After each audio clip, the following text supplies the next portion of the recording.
ദൈവത്തിൻ്റെ അതിപരിശുദ്ധ നാമം വാഴ്ത്തപ്പെടുമാറാകട്ടെ. ഇന്നത്തെ ധ്യാന വിഷയം ക്രിസ്തു നമുക്ക് വേണ്ടി ശാപമായി തീർന്നു. ക്രിസ്തീയ വിശ്വാസത്തിൻ്റെ കേന്ദ്രബിന്ദുവാണ് കർത്താവിൻ്റെ ക്രൂശുമരണം. ലോകത്തിൻ്റെ വിമോചനായി വന്നവൻ ഏറ്റവും ഹീനമായ ക്രൂശുമരണത്തിന് വിധേയനാകേണ്ടി വന്നു.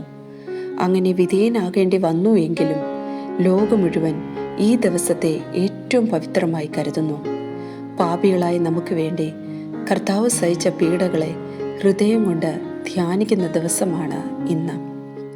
യേശു എന്തിന് ശാപമായി തീർന്നു? ഗലാത്യർ 3:13 മരത്തിന്മേൽ തൂങ്ങുന്നവനെല്ലാം ശപിക്കപ്പെട്ടവൻ എന്ന് എഴുതിയിരിക്കുന്ന പോലെ ക്രിസ്തു നമുക്ക് വേണ്ടി ശാപമായി തീർന്നു. ന്യായപ്രമാണത്തിൻ്റെ ശാപത്തിൽ നിന്ന് നമ്മെ വിലയ്ക്ക് വാങ്ങി. ദൈവത്തേക്കാൾ അല്പം മാത്രം താഴ്ത്തി സൃഷ്ടിച്ച മനുഷ്യൻ കൽപ്പന ലംഘിച്ച് പാപിയായി തീർന്നു. മനുഷ്യൻ എന്ന് മാത്രമല്ല, ലോകം മുഴുവൻ ശപിക്കപ്പെട്ടു. ശാപഗ്രസ്തനായ മനുഷ്യൻ വൻ നഷ്ടത്തിന് വിധേയനായി.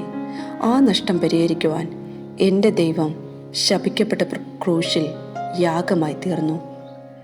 ശാപകരമായ ക്രൂശിൽ സമ്പാദിച്ച നേട്ടം.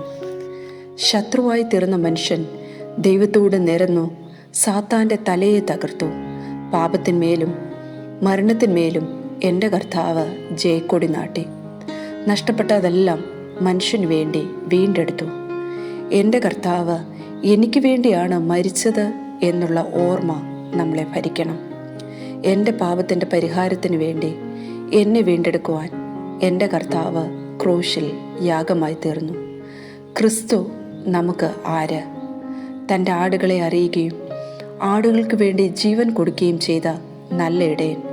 അവൻ നമ്മുടെ കർത്താവാണ്. അവൻ നമ്മുടെ രക്ഷിതാവാണ്. അവൻ നമ്മുടെ വീണ്ടെടുപ്പുകാരനാണ്. അവൻ നമുക്ക് വേണ്ടി വീടൊരുക്കി വന്ന് നമ്മളെ ചേർത്തുകൊള്ളും. അതിനുവേണ്ടി നമുക്ക് ഒരുങ്ങാം. ആമേൻ.